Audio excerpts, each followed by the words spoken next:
আসসালামু আলাইকুম যে বন্ধুগণ, আপনাদেরকে একটু দেখায় যে ছাত্র বৈষম্য বিরোধী আন্দোলনের ছাত্ররা যারা দেয়ালে বিভিন্ন রকমের স্লোগান লিখেছিল, আজকে তারা সেই দেয়ালটাকে সুন্দর করে বিভিন্ন রকমের সামাজিক পোস্ট এবং রাষ্ট্র এবং সমাজের, বিশেষ করে যারা শহীদ হয়েছে তাদের নাম দিয়ে কিন্তু লিখছে।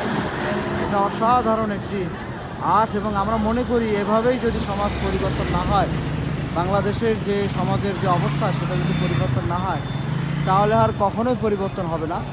তো আমরা আশা করছি সুন্দর সকাল আমাদের প্রত্যেকটা দিন হবে, আমাদের মাঝে আর কখনো ওই আবু সাইদের মতন বা শহীদ আবু সাইদ, শহীদ মীর মুগ্ধ এবং আমাদের নিষ্পাপ রিয়া, ফারহান, নাইমা, তাদের মতো, ফাইয়াজের মতো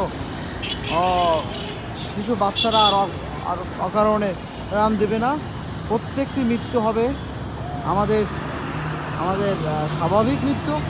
এবং আমরা চাই, দেখেন যে তারা সারাদিন কাজ করে, তারা আসলে সারাটা দিন সকাল থেকে কাজ করছে এবং পুরা এই আবদুল্লাপুর এই অঞ্চল থেকে বেরোচ্ছে। ধন্যবাদ সবাইকে।